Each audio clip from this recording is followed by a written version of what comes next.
An inconclusive general election in Pakistan with rival former Prime Ministers Imran Khan and Nawaz Sharif both claiming victory. Horse trading between different parties will now follow on forming the next government.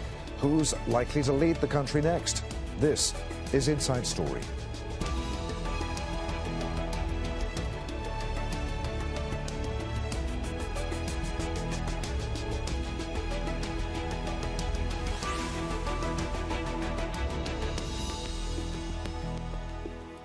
Hello, welcome to the programme. I'm Adrian Finnegan. There can only be one winner, but already two former Prime Ministers say they've come out on top in Pakistan's parliamentary election. One of them, Imran Khan, is in jail protesting his innocence after convictions for corruption and other charges. He and his Tehreek-e-Insaf or PTI party were barred from running, but independent candidates loyal to him won at least 100 of the 266 seats in the National Assembly. The Pakistan Muslim League Nawaz party, led by Khan's main rival and three-time Prime Minister Nawaz Sharif, came next with 71 seats. Sharif says he's starting talks about forming a coalition. The Foreign Ministry has strongly rejected criticism of the vote by the US and EU, insisting that it was peaceful and successful. So, where does all this leave Pakistan? What next for its people and a country with serious economic difficulties as well as deep political divisions? We'll be asking our guests these questions and more in just a few moments. But first, a report from Imogen Kimber. Nawaz Sharif claims victory after Thursday's general election in Pakistan. Despite his PMLN party failing to win most seats in parliament. As we don't have enough of a majority to form a government on our own, we're going to invite allies to come and join us, and we'll form a coalition government. It's independent politicians affiliated with the jailed former Prime Minister Imran Khan who won the most seats. And they've declared victory too. Yesterday, you laid the foundation for Hakiki Azadi. Using artificial intelligence, Khan broadcast a message to his supporters from behind bars. Despite 2 years of injustice and atrocities, we have won the 2024 election with a two-thirds majority. Everyone has witnessed the power of your vote. Now, demonstrate the strength to protect your vote. The success of Khan's candidates comes despite him being jailed on corruption and other charges. He says they're politically motivated and fabricated by the Pakistani military leadership. His PTI party was barred from running, forcing candidates to stand as independents. Rallies and online events were banned, as was the PTI party symbol, creating particular difficulties for voters unable to read, who would normally use party logos to make their choice on the ballot paper. Party officials said the restrictions were directly targeted at supporters. We are in position to govern in at least 3 provinces, but the process of engineering is still going on, and their effort is to stop us from sharing in the government. As well as allegations of vote rigging and violence in the lead-up to the elections, there was a total mobile phone shutdown and an unexplained delay in the delivery of results. We were taken aback when the election results changed overnight. How did the table turn in favor of the PMLN, although the people had voted for Imran Khan? You must realize this was not an election, it was a selection. The PPP party of Bilawal Bhutto Zardari came in third. He's from a political dynasty. His mother, Benazir Bhutto, was Prime Minister before her assassination in 2007. His grandfather, Zulfikar Ali Bhutto, was President and Prime Minister and was executed in 1979 after the military seized power in a coup. No Prime Minister in Pakistan's 76-year history has finished a full term in office. The military has been and remains the most powerful political force in the country. Meanwhile, the people are facing increasing levels of unemployment, poverty and inflation, with the economy still reeling from the COVID pandemic and catastrophic floods. Imogen Kimber, Al Jazeera for Inside Story. Well, we reached out to members of the Pakistan Muslim League Nawaz party to join the programme today, but unfortunately no one was available. So let's bring in our guests. From Dubai in the United Arab Emirates, we're joined by Zulfi Bakari, who's an advisor on international media and relations to Imran Khan, the chairman of the Pakistan Tehreek-e-Insaf party. From Cambridge in the UK, Farzana Sheikh, who's associate fellow at the Asia Pacific programme at the Chatham House think tank. And from the Pakistani city of Multan, we have with us Haider Zaman Qureshi, who's a member of the Central Executive Committee of the Pakistan People's Party. A warm welcome to you all. Zulfi Bakari, let's start with you. What message were the people sending to the establishment by electing so many independent candidates? Well, we had this slogan for the past 6 months, Zulm ka badla vote se, and it means, you know, we're going to take revenge for the cruelty via the ballot and our vote. And that's what the people of Pakistan did. The turnout of this election and the results of this election, regardless of all the rigging and regardless of all the seats that are in contention still, it's obvious to the people and to the world that Imran Khan has defeated all odds while sitting in prison. Zulfi, are you absolutely certain that all of the independent candidates elected are indeed affiliated with the PTI? Yes, absolutely. I mean, you might have maybe 4 to 6 which are independents in their own right and are not affiliated with the PTI, but you're very close to the 100 figure, if not more. And don't forget, we have 100 petitions and appeals at the moment going through as well. And if we win even 30% of them or 20% of them, that's another 20, 30 seats, which gives us majority. Farzana Sheikh, how much of a shock were the results of this election for the establishment? Has the military perhaps for the first time backed the wrong horse? Well, by all accounts, that's precisely what it looks to be. These results are astonishing. And what's so clear is the way in which millions turned out to defy what was widely reported as the military establishment's desired outcome, a clear win for its preferred candidate, Nawaz Sharif, a leader of the Pakistan Muslim League.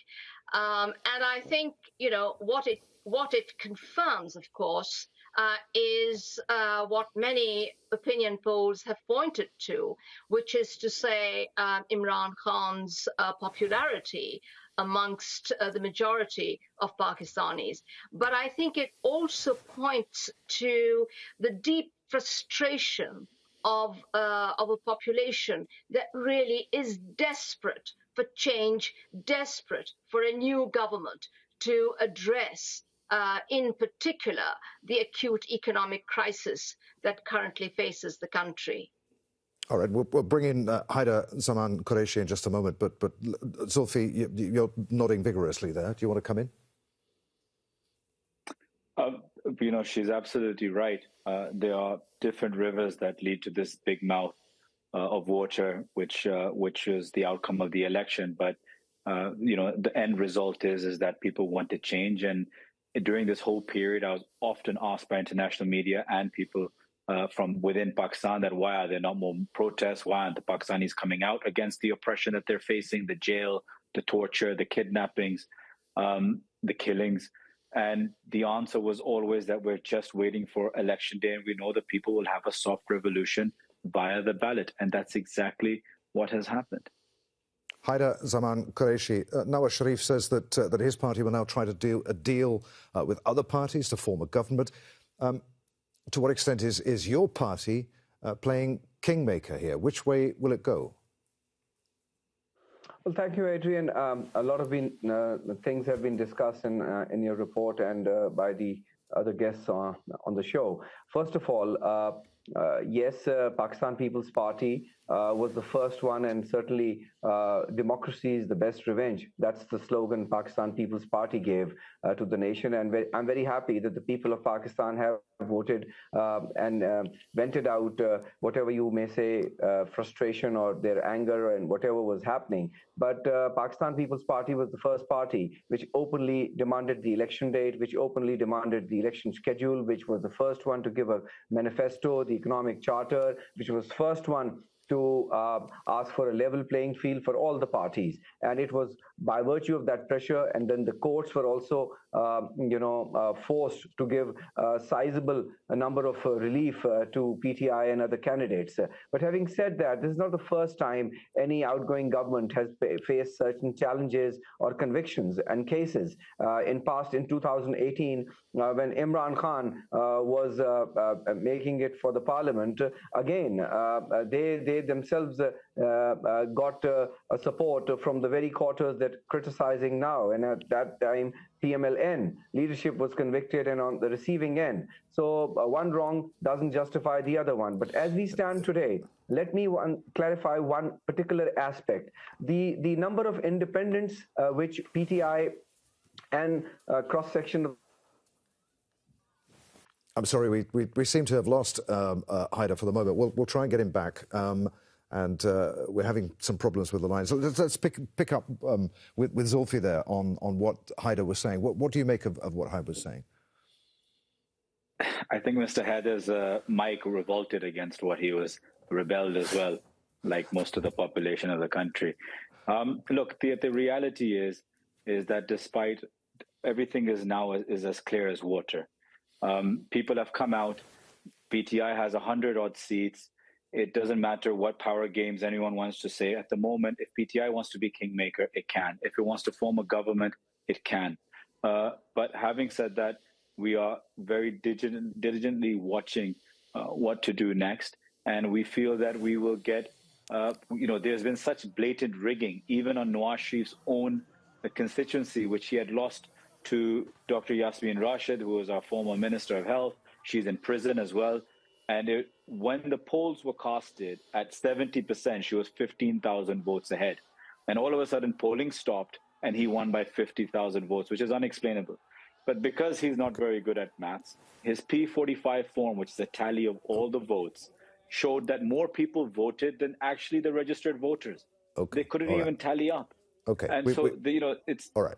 Yeah, go on. We have Haider back. Haider, you want to come in on that? No, Adrian, I didn't think the mic revolted, as Zulfi said. I think what your research team should do, and most of the PTI people should candidly admit, well, the PTI backed candidates are the ones who are awarded tickets by PTI official party, and there are more than 2 to 3 dozen candidates who have been elected independent on the National Assembly and in various provincial assemblies of Pakistan who were not PTI-backed candidates. In fact, they were truly independent candidates. And now they are saying they're all of the independents, and as it is being reported. I think that's a fallacy and that is a misstatement. All the independents are not PTI-backed candidates. There are dozens of independents who have no allegiance or relationship with PTI. They are indigenously independent even when they file their nomination papers. Right. So that's one part. The other part of the argument is, please, Adrian, let me just complete my thought process.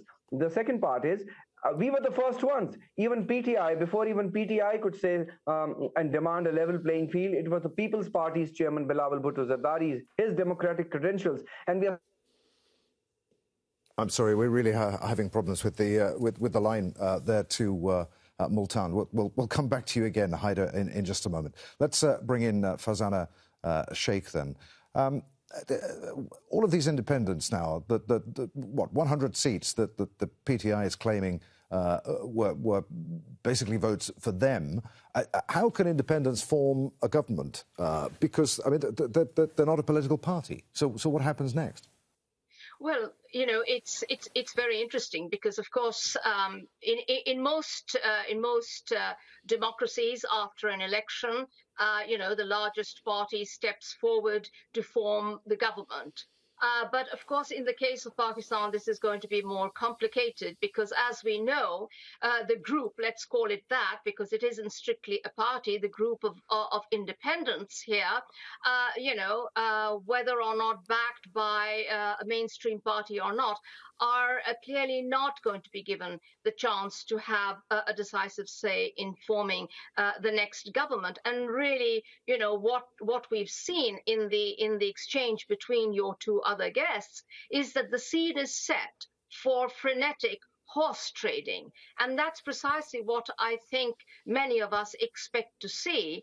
And horse trading, of course, means that there is likely to be a prolonged period of political instability, something that Pakistan can really no longer afford, given the immense challenges. But I would really like to put to your two other guests whether or not they are going to respect the voters who not only wanted change, but who also wanted an end to the divisive rhetoric of all political parties across the political spectrum, for political parties to come together and to work together to solve some of Pakistan's immense challenges.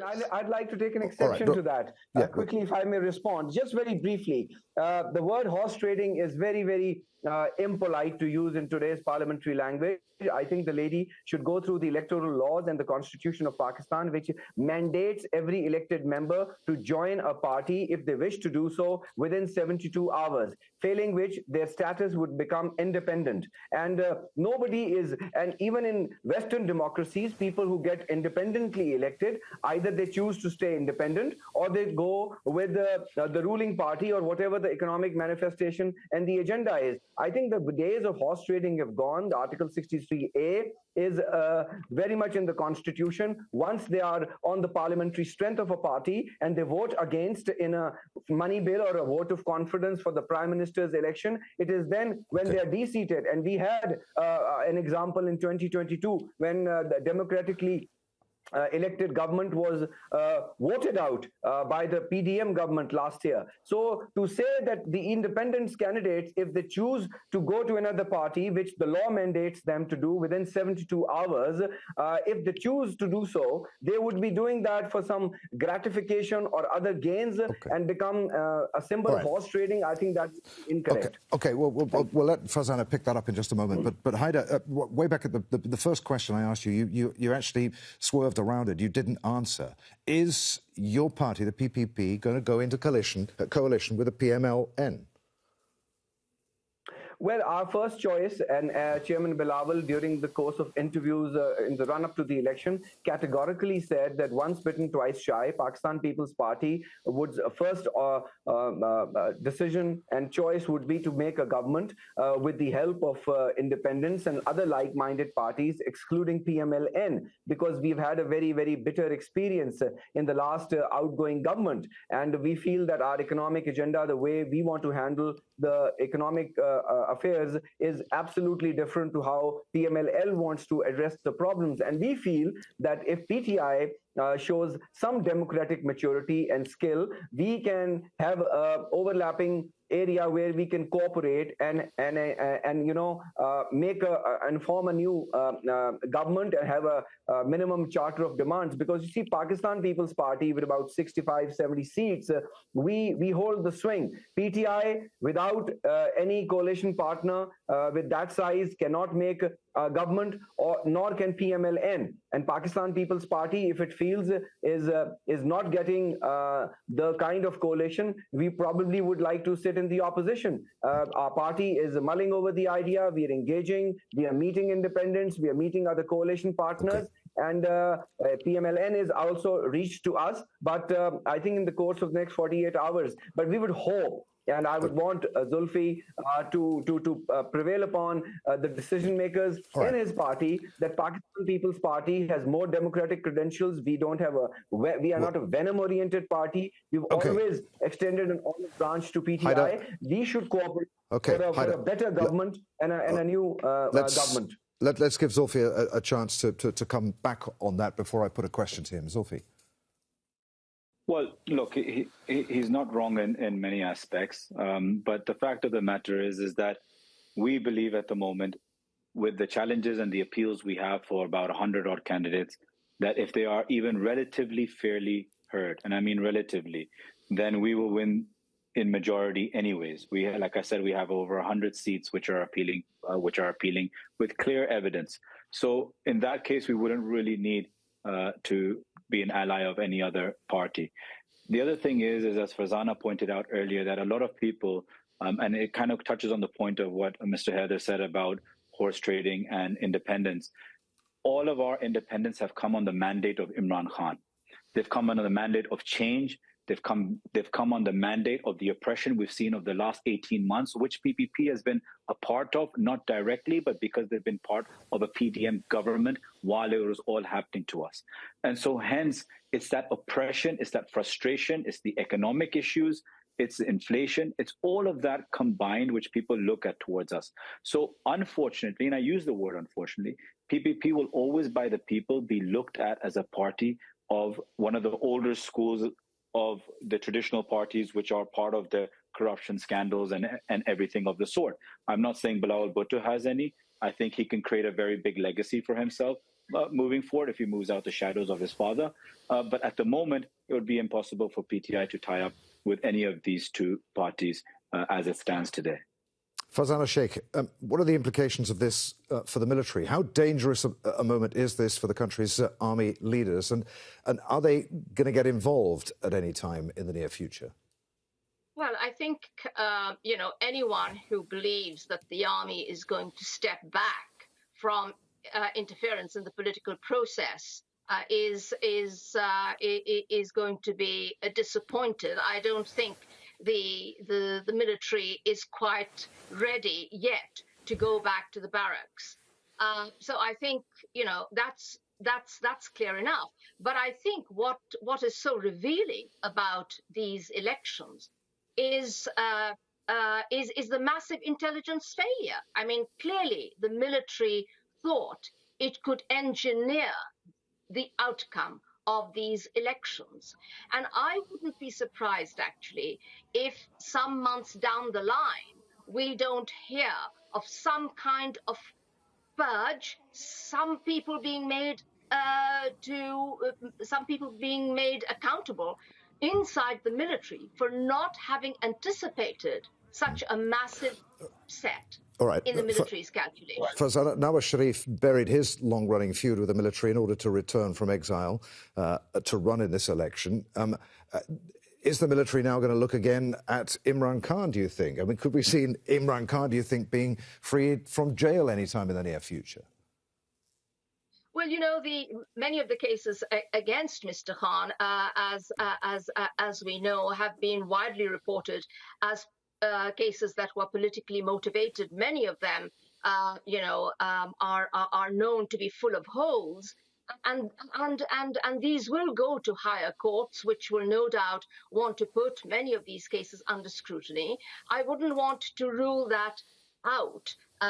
In other words, I wouldn't want to rule out a release at some point of Mr. Khan from prison. But I think one of the things that we need to address is, unfortunately, the history of personal bitterness between Mr. Khan and the army chief, General Asim Munir. These are two figures whose dislike for one another, I think, is now pretty well established.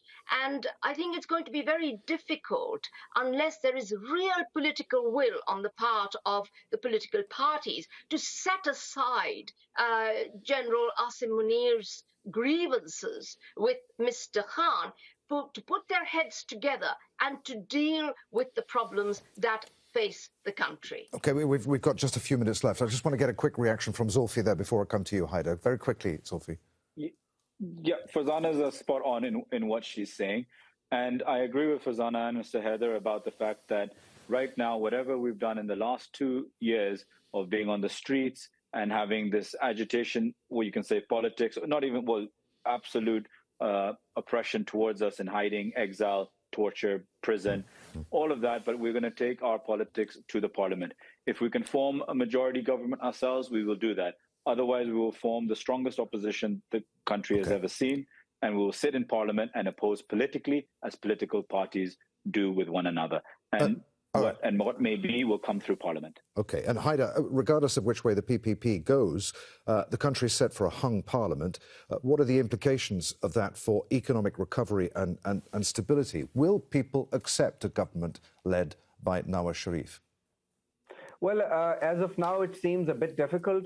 They would probably accept us as the lesser evil, you see, because economic stability is tied up with political stability and political harmony. And going back to the point what Fazana said, I think one perspective she said, the other perspective is that seeing the anger and seeing the sentiment of the people of Pakistan, it is quite possible that this election was not maneuvered by the way the establishment is being blamed, or at least she's perceiving it that way. And a litmus test of that is that PTI-backed candidates are showing sizable number of results, and they have a claim, and legitimately so, maybe as a right of first refusal to make the government have an attempt at that. But Pakistan People's Party feels, and that's what we have campaigned, and our chairman Bilawal Bhutto has said time and again that PTI should join hands with Pakistan People's Party. They can have a try. If they can muster up the majority, we would accept that. We accepted him as the Prime Minister select even in the last parliament. We handed out our cooperation on economic side, but I think it was not reciprocity. No reciprocity was shown. Even today, we would want People's Party and PTI to work for better strengthening of the parliament. And it's great news coming from Zulfi that finally they've decided to come back to the parliament. They had half of Pakistan, they had representation, and they walked off, which was very sad for democracy and very not a good omen for PTI. I'm sorry, we're almost out of time. Let's give the final word to Fazana. After all we've discussed over the last 25 minutes or so, regardless of who wins, what are the chances of them seeing out a full term? Well, that remains to be seen. I mean, Pakistan has a very dismal history on that front. But I really am very heartened to hear your other guests representing two different political parties that they intend to return to Parliament the central role that it should enjoy under the Constitution of Pakistan, something that neither party, unfortunately, has respected in the past. OK, there we must end it. Many thanks indeed. Zulfi Bukhari, Fazana Sheikh and Haider Zaman Qureshi for being with us today. As always, thank you for watching. You can see the programme again at any time by going to the website at aljazeera.com. For further discussion, you can join us on our Facebook page. You'll find that at facebook.com/AJ Inside Story. And, of course, you can join the conversation on X. Our handle there at AJ Inside Story from me, Adrian Finnegan, and the team here. We'll see you again. Bye for now.